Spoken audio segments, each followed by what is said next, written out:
আমাদের স্কুল কিংবা কলেজ লাইফে আমাদের যখন কোনো সাবজেক্টের জন্য প্রাইভেট পড়তে হতো তখন আমাদের প্রায়োরিটি লিস্টে কোন শিক্ষকরা থাকতেন?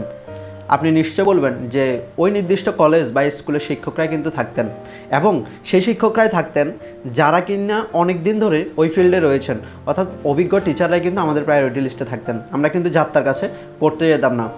আবার আরেকটা জিনিস খেয়াল করুন, আমাদের প্রায়োরিটি লিস্টে কিন্তু আরও কিছু মানুষ থাকতেন শুধুমাত্র প্রাইভেট পড়ার জন্য। তাদের মধ্যে রয়েছে ধরেন ইউনিভার্সিটির কোনো বড় ভাই, কিংবা আপনার এলাকার কোনো বড় ভাই, কিংবা স্বনামধন্য কোনো কোচিং সেন্টার।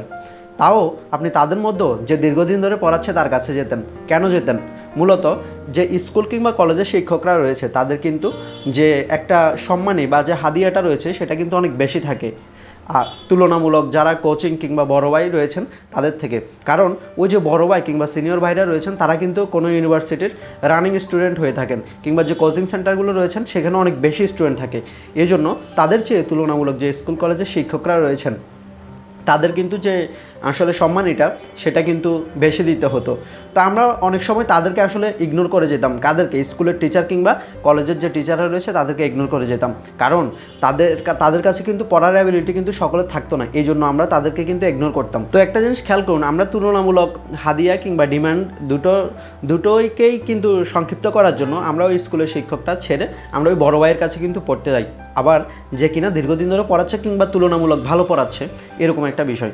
তো আজকে আমি আপনাদের সাথে সেরকম কোনো কম্প্যারিজনে যেতে চাইবো না, শুধুমাত্র এটা জিনিসটা বোঝানোর জন্য আমি আপনাদের সাথে শেয়ার করেছি। আজকে আমি আপনাদের সাথে একটা বইয়ের কথা বলবো, যে বইটা আপনার আসলে যিনি লিখেছেন তিনি একজন এক্সপার্ট। তিনি ওই যে স্কুল কিংবা বিশ্ববিদ্যালয়ের শিক্ষকদের মানে কলেজের শিক্ষকদের মতোই বলা যায়, দীর্ঘদিন ধরে ওই একটা ট্র্যাকের মধ্যে রয়েছেন এবং তার যে দীর্ঘ অভিজ্ঞতাটা রয়েছে সেটাকে একটা বইয়ে লিপিবদ্ধ করেছেন। আজকে আমার কাছে যে বইটা রয়েছে সেটা হচ্ছে এই যে সোশ্যাল মিডিয়া মার্কেটিং, লিখেছেন শামস বিশ্বাস। আপনারা যদি খেয়াল করেন বা বইটা যদি আপনারা সংগ্রহ করেন তাহলে দেখতে পাবেন যে উনি কিন্তু ওনার 11 বছরের যে অভিজ্ঞতা, কাজ করার অভিজ্ঞতার আলোকে কিন্তু তিনি আসলে বইটা লিখেছেন, এবং তিনি বর্তমানে এসিআই লিমিটেডে বা মোটরস লিমিটেডে কিন্তু তিনি কর্মরত রয়েছেন। তো তিনি সেখানে ডিজিটাল মার্কেটার হিসাবে কাজ করেন। তো ডিজিটাল মার্কেটার হিসাবে তার যে কাজগুলো করতে হয় বা তিনি কীভাবে আসলে মার্কেটটাকে অ্যানালাইসিস করেন, ডিজিটাল মার্কেটার না, ধরেন ডিজিটাল মার্কেটার কিংবা সোশ্যাল মিডিয়া মার্কেটিং, এই সেক্টরে কিন্তু তিনি রয়েছেন এক্সিকিউটিভ হিসাবে। তো তার যে অভিজ্ঞতা, সেই অভিজ্ঞতা ঝুলিকে তিনি সঞ্চয় করে কিন্তু এই বইটিতে আসলে সব কিছু লিপিবদ্ধ করেছেন। তো সোশ্যাল মিডিয়া মার্কেটিং জিনিসটাই হচ্ছে পুরোটা একটা অনলাইন জগৎ, অর্থাৎ আপনি এই বইটা পড়ার মাধ্যমে আপনার একেবারে হাতে খড়ি থেকে শুরু করে আপনি এক্সপার্ট লেভেলে চলে যেতে পারবেন, কিংবা আপনার যে ট্র্যাকটা রয়েছে, আপনি যদি একজন ভবিষ্যতে যদি সোশ্যাল মিডিয়া মার্কেটার হতে চান তাহলে আপনাকে কোন ট্র্যাকে যেতে হবে, কোন জিনিসগুলো অনুসরণ করতে হবে, সেগুলো একেবারে বিস্তারিত ছবি সহ কিন্তু এখানে বুঝিয়ে দেওয়া হয়েছে। যেমন সারা বিশ্বে কিন্তু যে সোশ্যাল মিডিয়া রয়েছে, সোশ্যাল মিডিয়ার সংখ্যা আপনি জানেন কিনা আমি জানি না, সেটা হচ্ছে 245টি। এই 245টির মধ্যে মাত্র গুটি কয়েক আমরা ইউজ করি। সেটা হতে পারে সর্বোচ্চ 10 থেকে 12টা, কিংবা এরকম অনেকেই রয়েছেন যারা শুধুমাত্র 2-3টা ইউজ করেন। সে 2-3টার মধ্যে হয়তো আপনার থাকতে পারে ফেসবুক থাকবে অবশ্যই সবার লিস্টে, তারপর হয়তো ইনস্টাগ্রাম থাকবে, হোয়াটসঅ্যাপ থাকবে, মেসেঞ্জার থাকবে, টুইটার থাকবে, এই ধরনের বিষয়গুলো। এছাড়া যারা অন্যান্য কিছু ফিল্ডে এক্সপার্ট তারা আরও ভিন্ন কি যে প্ল্যাটফর্মগুলো যেমন লিঙ্কডইন রয়েছে তারা কিন্তু সেটা ইউজ করেন। তো এই যে আমি 245টা আসলে সোশ্যাল মিডিয়ার কথা বললাম, সে সোশ্যাল মিডিয়াগুলোর কিন্তু কতগুলো সাব ক্যাটাগরি রয়েছে, অর্থাৎ সবগুলো কিন্তু একই পারপাসে আপনি ইউজ করেন না। কিছু কিছু আপনি মিডিয়া শেয়ারিংয়ের জন্য ইউজ করেন, আবার কিছু কিছু রয়েছে আপনি আপনার ব্লগ পোস্ট করেন, কিছু কিছু আছে মিটিং পারপাসে ইউজ করেন, কিছু কিছু আছে ডেটিং পারপাসে ইউজ করেন, এ ধরনের। যেমন পাবলিশিং টুলের মধ্যে কিন্তু অনেকগুলো রয়েছে যেগুলোতে ছবি, ভিডিও, অডিও, গ্রাফ, জিআইএফ অর্থাৎ গিগ ফাইল আর কি। যেমন সেগুলোর মধ্যে আছে ওয়ার্ডপ্রেস আছে, মিডিয়াম আছে, মিডিয়াম ইউজার হলে আপনি কিন্তু আমাকে ফলো করতে পারেন, তারপর উইকিপিডিয়া আছে, টুইটার আছে, টাম্বলার আছে, এগুলো। তারপর শেয়ারিং প্ল্যাটফর্মের মধ্যে অনেকগুলো রয়েছে, যেমন গুডরিড আছে, স্পটিফাই আছে, সাউন্ড ক্লাউড আছে। তো গুডরিডে আপনারা চাইলে আমাদের যে বইয়ের রিভিউগুলো সেগুলো চাইলে পড়তে পারেন, আমাদের কিন্তু ডেসক্রিপশন বক্সে এগুলো সবসময় দেওয়া থাকে, আপনি চাইলে পড়ে নিতে পারেন। এরপরে মেসেজিং অ্যাপ আছে, মেসেজিং অ্যাপের মধ্যে হোয়াটসঅ্যাপ মেসেঞ্জার আছে, ফেসবুক মেসেঞ্জার আছে, উইচ্যাট আছে, স্ন্যাপচ্যাট আছে, এগুলো কিন্তু সবগুলো চ্যাটিং অ্যাপ, অর্থাৎ যেখানে আপনি ছবি আদান প্রদান করতে পারবেন, একে অপরকে ভিডিও কল দিতে পারবেন। তারপরে রয়েছে আলোচনা করার মতো কিছু অ্যাপ, ডিসকাসিং টাইপের আর কি, যেমন ফেসবুক গ্রুপ আছে, রেডিট আছে, গিটহাব আছে, স্টক এক্সচেঞ্জ আছে, ফেসবুক হরাইজন আছে, ঠিক আছে। তারপর কোলাবোরেটিং পারপাসে আমরা যেগুলো ইউজ করি সেগুলো হচ্ছে মাইক্রোসফট টিমস আছে, জুম আছে, টিম ওয়ার্ক আছে, ফেসবুক ওয়ার্কপ্লেস আছে। তারপর আছে নেটওয়ার্কিং, যেগুলোর মাধ্যমে আমরা নেটওয়ার্কিং ক্রিয়েট করতে পারি। সেগুলোর মধ্যে রয়েছে ডেটিং এবং মিটিং প্ল্যাটফর্ম, যেমন লিঙ্কডইন আছে, টিন্ডার আছে। তো আপনারা নিশ্চয়ই এগুলোর ব্যবহার জানেন, কিংবা অনেকেই কিন্তু ইউজার রয়েছেন। আরেকটা কথা বলে রাখি, লিঙ্কডইনে যারা আমার সাথে কানেক্টেড হতে চান তারা কিন্তু এই ভিডিও ডেসক্রিপশন বক্সে সেটা যে লিঙ্কটা আছে সেটা পেয়ে যেতে পারেন। চাইলে কিন্তু অ্যাড হতে পারেন লিঙ্কডইনে, কারণ লিঙ্কডইনটা কিন্তু খুবই কার্যকারী বর্তমান পারপাসে। তো যাই হোক, এখন এই যে এই বইটাতে কিন্তু অনেকগুলো পৃষ্ঠা রয়েছে। যেমন আমি বলি আপনাদেরকে, বইটার প্রাইস কিন্তু 300 টাকা, 300 কিংবা 280 টাকার মধ্যে পেয়ে যাবেন। বইটাতে পেজ রয়েছে আসলে কয়টা, ধরেন 220 থেকে 230টা, এবং প্রত্যেকটা পেজে আপনার কিন্তু ছবিগুলো শেয়ার করা আছে। আপনার কিন্তু প্রত্যেকটা পেজে এরকম ছবি শেয়ার করা আছে, ইনফোগ্রাফিক টাইপের। এই ছবিগুলোর মাধ্যমে আপনি আরও সহজে বুঝে যেতে পারবেন যে কীভাবে আপনি আপনার সোশ্যাল মিডিয়াটাকে ইউজ করবেন, কিংবা সোশ্যাল মিডিয়াটাকে আপনি মার্কেটিং পারপাসে কীভাবে ইউজ করবেন, সেই জিনিসগুলো আপনি কিন্তু জানতে পারবেন। এই যে যেমন আমি অনেকগুলো আপনাকে সোশ্যাল নেটওয়ার্কের নাম বললাম, আপনি কিন্তু এতদিন জানতেন না হয়তো যে কোনটা কোন পারপাসে ইউজ করে। আপনি যখন বইটা সংগ্রহ করবেন, এটা কোন পারপাসে ইউজ করবেন সেটা তো বুঝতে পারবেন, এবং কীভাবে ব্যবহার করবেন সেটা নিয়েও কিন্তু বিস্তারিত এখানে দেওয়া রয়েছে। তারপর যেমন আমরা যখন কোনো পণ্যের মার্কেটিং করি, ধরুন আমি এই বইটারই মার্কেটিং করতেছি, তো এই বইটার মার্কেটিং করার জন্য আমি কী কী প্ল্যাটফর্ম এখানে ইউজ করেছি, যেমন হতে পারে সেটা আমি ইউটিউব ইউজ করতেছি বর্তমানে, যেটাতে আপনারা দেখতেছেন, কিংবা ধরেন ফেসবুক ইউজ করতেছি, যেটাতেও আপনারা বর্তমানে দেখতেছেন, অথবা ধরুন আমি লিঙ্কডইন ইউজ করলাম। তবে লিঙ্কডইন কিন্তু এরকম না, সেটা ইনস্টাগ্রামে আমি শেয়ার করতে পারি। তবে ফেসবুক এবং ইউটিউব এই দুইটাই কিন্তু সবচেয়ে বেশি কিন্তু কি শীর্ষ সোশ্যাল প্ল্যাটফর্ম, সেটা হচ্ছে মার্কেটিংয়ের জন্য। এখন সবচেয়ে বেশি বহুল ব্যবহৃত সোশ্যাল মার্কেটিংয়ের জন্য ইউজকৃত যে সোশ্যাল মিডিয়াগুলো রয়েছে সেগুলোর মধ্যে ফেসবুক হচ্ছে সবার লিস্টে, একদম টপ লিস্টে থাকে। কারণ ফেসবুকে কিন্তু সহজে আপনি কোনো কিছু চাইলে ধুমধাম শেয়ার করে দিতে পারেন, এবং সবচেয়ে বড় কথা হচ্ছে পৃথিবীতে ফেসবুক ইউজারই সবচাইতে বেশি এখন পর্যন্ত। তো আপনি কেন নয় আসলে মার্কেটিংয়ের জন্য ফেসবুকটাকে কেন ইউজ করবেন না। এরপরে যেটা রয়েছে সেটা হচ্ছে ব্র্যান্ডিংয়ের জন্য আপনার ইনস্টাগ্রাম রয়েছে, ইনস্টাগ্রামের পরে আপনার হোয়াটসঅ্যাপ রয়েছে, টুইটার রয়েছে, এগুলো কিন্তু আপনি ইউজ করতে পারেন। মজার বিষয় হচ্ছে এই বইটা যখন আপনি সংগ্রহ করবেন, এই বইটাতে প্রত্যেকটা জায়গায় কিন্তু দিয়ে দেওয়া হয়েছে যে আপনি কিভাবে জিনিসটা থেকে ইনকাম করবেন, কিভাবে আপনার জিনিসগুলোকে শেয়ার করবেন, কিভাবে আপনি অ্যাকাউন্ট তৈরি করবেন, কিভাবে অ্যাকাউন্ট তৈরি করে আপনি কিভাবে রিচ বাড়াবেন। সহজ কথায় বললে এই সোশ্যাল মিডিয়া মার্কেটিং বইটা যারা একেবারে এন্ট্রি লেভেল থেকে, ধরেন এসএসসি পাস করছেন, এসএসসি পাস করে বসে আছেন, তারা এখন থেকে যদি শুরু করে দিতে চান, তাহলে কিন্তু এই বইটা আপনার জন্য একেবারে উত্তম কিংবা উপযোগী একটা বই হতে পারে বলে আমার বিশ্বাস। কারণ বইটাতে একেবারে সকল কিছু খুব খুঁটিনাটি একদম ইন ডিটেলস দেওয়া আছে। তারপর যেমন টুইটার, যে ইনস্টাগ্রাম, যে ফেসবুক রয়েছে, সেগুলোতে আপনি কীভাবে অডিয়েন্সদেরকে এঙ্গেজ করবেন, কিংবা আপনার টার্গেট অডিয়েন্স কারা, ওই টার্গেট অডিয়েন্স আপনি কীভাবে বের করবেন, বা কী কী টুলস অ্যানালাইসিস করে, কী কী টুলস ইউজ করে আপনি ওই অডিয়েন্সদেরকে খুঁজে বের করতে পারেন, বা আপনার কোন ক্যাটাগরির ভিডিওগুলো বেশি ভিউ হচ্ছে, সেই জিনিসগুলো কিন্তু আপনি বের করার যে পন্থাটা আছে এই বইটা পড়লে অবশ্যই সেটা পাবেন। যেমন আমি নিজেও এতদিন ধরে ইউটিউব, ফেসবুক এগুলো ইউজ করতাম, কিন্তু ইউজ করার পর আমি বুঝতে পারতাম না যে আমার কোন অডিয়েন্সগুলো প্রয়োজন, কিংবা কারা এই জিনিসটা দেখছে। তো এই বইটা পড়ার পর তখন আমার মনে হলো যে না, আমি কিছুটা হলেও ধারণা পাচ্ছি যে আসলে কোন ক্যাটাগরির মানুষের জন্য ভিডিও বানাচ্ছি আমি, কিংবা আমার টার্গেট অডিয়েন্স কারা। আবার ধরেন অনেকে রয়েছেন যারা আসলে সোশ্যাল মিডিয়াতে কি মার্কেটিং করা শুরু করবেন, কিন্তু কোন জিনিস নিয়ে আসলে মার্কেটিং করা শুরু করবেন, বা কোন জিনিসের আসলে প্রচারণা চালাবেন, এটা কিন্তু বুঝতে পারতেছেন না।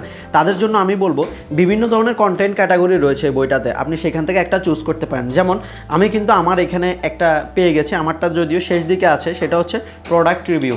যেমন এই বইগুলোকে আমি একটা প্রোডাক্ট হিসাবে ধরতে পারি, এবং বইগুলো আমি রিভিউ কিন্তু করতেছি আপনাদের সামনে। কেন রিভিউ করতেছি? যাতে আপনারা ওই বইটা সম্পর্কে ধারণা পান, এবং ভবিষ্যতে যদি আপনার ভালো লাগে ওই জিনিসটা যাতে, বা এই বইটা যাতে আপনি কিনেন। যদিও বইটার মালিকানা সত্য আমার কাছে নাই, তো আপনি যখন প্রোডাক্ট রিভিউ করবেন তখন নিশ্চয়ই আপনি কোনো প্রতিষ্ঠান থেকে অর্ডার পেয়ে সেই প্রোডাক্টটাই রিভিউ করবেন, যাতে ওই প্রতিষ্ঠানের প্রোডাক্টটা কি আরও বেশি সেল হয়। ঠিক আছে, যেমন যদি এই বইটার কথাই ধরি, এই বইটা যিনি লিখেছেন অর্থাৎ শামস বিশ্বাস সাহেব, যদি ওনার কথা বলি, ওনার বইটা যখন আমি রিভিউ করতেছি, আমার বইটা রিভিউ করার মাধ্যমে যদি আপনারা কয়েকজন যদি কিনেন বইটা, এবং আপনাদের যদি উপকার আসে, আপনারা কিন্তু আরও বেশি মানুষকে বলবেন, তখন ওনার বইটা আরও বেশি সেল হবে। আর সেল হওয়ার কারণে উনি কিন্তু উপকৃত হবেন। শুধু উনি উপকৃত হবেন না, বইটা যে প্রকাশনী থেকে পাবলিশ হয়েছে, অনিন্দ্য প্রকাশ, সেই প্রকাশনীটাও কিন্তু উপকৃত হবে। এভাবেই কিন্তু একটা পণ্যের প্রচার হয়ে যায়, একটা পণ্যের প্রসার হয়ে যায়। এখন আপনি কিভাবে আসলে এই জিনিসগুলো সেল করবেন, কিংবা ব্যবহার করবেন সেই জিনিসটা আপনি জানতে পারবেন। এখানে কন্টেন্টের মধ্যে প্রায় 25-30টা কিন্তু কন্টেন্টের ক্যাটাগরি দেওয়া আছে, যেমন শ্বেতপত্র, পডকাস্ট কিন্তু বর্তমানে অনেক বেশি জনপ্রিয় হয়ে উঠতেছে আমাদের দেশে। অনেকেই দেখি পডকাস্ট নিয়ে আসলে পডকাস্ট শুরু করছে, কয়েকজনকে ডেকে এনে বা 2-1জনকে ডেকে এনে তাদের মধ্যে কি একটা কথাবার্তা শুরু করতেছে নির্দিষ্ট একটা টপিকের উপর। এই জিনিসটা হচ্ছে পডকাস্ট। যদিও বিদেশে এটা অনেক আগ থেকে প্রচলিত হয়ে আসছে, তবে বর্তমানে কিন্তু আমরা যেমন লাইফ স্প্রিং নামে একটা ইউটিউব চ্যানেল আছে, ওদের যে ডক্টররা রয়েছে ওনারা কিন্তু পডকাস্ট করেন। তারপর তাহসিন হাসান আর তহিদ আফ্রিদি কয়দিন আগে পডকাস্ট করলো। বর্তমানে দেখা যাচ্ছে যে সাদমান সাদিক নামের একজন ইউটিউবার রয়েছে, তিনি বিভিন্ন মানুষদের সাথে কিন্তু পডকাস্ট করেন বা বিভিন্ন ভালো ইউটিউবারদের সাথে নিয়ে। তো এইটা হচ্ছে কথা আর কি।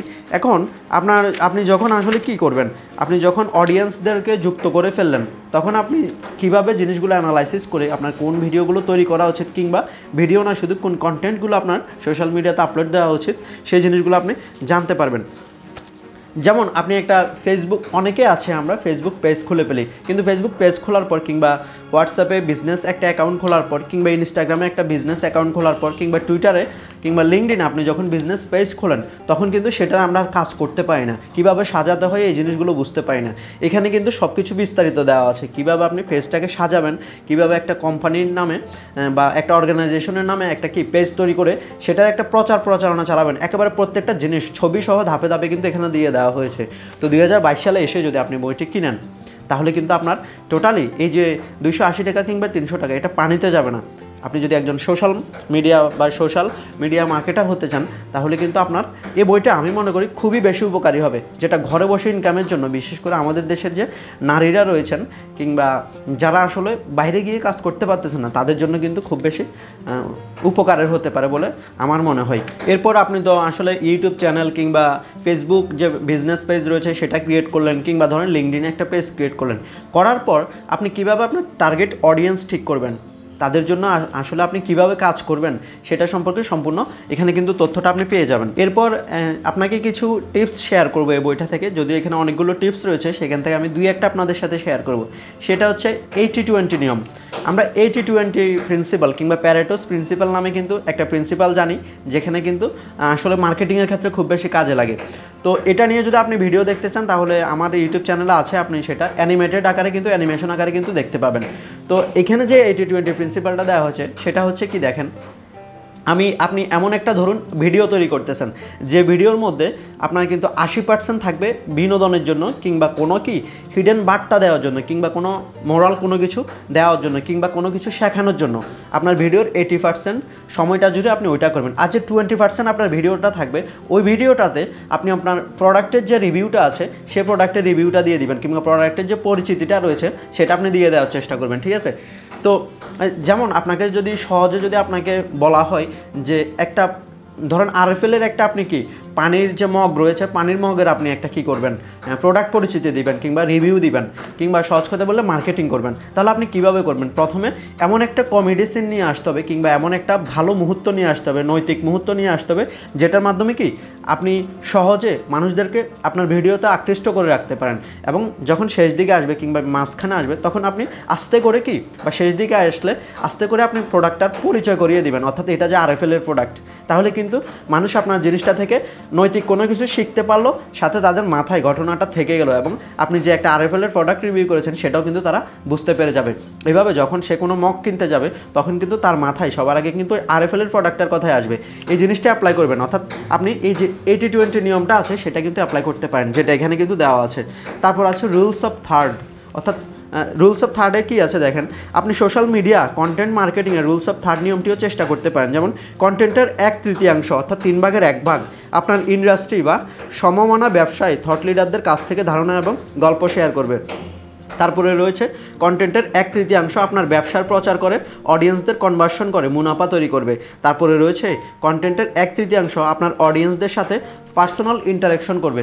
এভাবে আপনি আপনার কন্টেন্টগুলো কিন্তু তৈরি করতে পারেন। অর্থাৎ আপনার কন্টেন্টে যদি 3টা পার্ট থাকে, একটা আপনার প্রোডাক্টকে বা আপনার যে কোম্পানিটাকে সেটাকে পরিচিত করিয়ে দিবে, আরেকটা হচ্ছে ওই প্রোডাক্টটা সম্পর্কে কারোর যে থটটা রয়েছে সেটাকে শেয়ার করবে, আরেকটা থাকবে ধরেন সেটা আপনাকে মনোরঞ্জন করবে, এই ধরনের একটা বিষয়।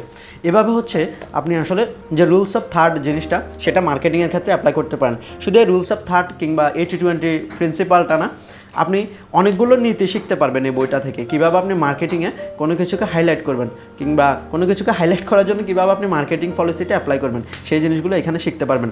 তো সবশেষে বলবো, আপনি যদি ঘরে বসে যদি কারেন্সি আয় করতে চান, সেক্ষেত্রে আপনার কিন্তু এই বইটা একটা বেস্ট চয়েস হতে পারে। তো বইটার যে কেনার যে লিঙ্কটা, সেটা আমি ডেসক্রিপশন বক্সে দিয়ে দিব। আপনারা চাইলে রকমারি.com থেকে সেটা কিনে আসতে পারেন। বর্তমানে যেহেতু বইমেলা চলছে, আপনারা চাইলে কিন্তু কিনতে পারেন, সাথে লেখকের হয়তো অটোগ্রাফ পেয়েও যেতে পারেন। সকলকে ধন্যবাদ জানাচ্ছি। আজকের ভিডিওটা যদি এতটুকু ভালো লেগে থাকে, তাহলে চ্যানেলটা অবশ্যই সাবস্ক্রাইব করবেন, আর এই ভিডিওতে অবশ্যই একটা লাইক দিয়ে দিবেন। আর যদি আপনার কোনো কমেন্ট বা মতামত থাকে এই বই সম্পর্কে বা আমাদের কোনো ভিডিও সম্পর্কে, তাহলে সেটা অবশ্যই কমেন্ট বক্সে জানাতে পারেন। সকলকে ধন্যবাদ জানাচ্ছি। সকলে ভালো থাকবেন, সুস্থ থাকবেন।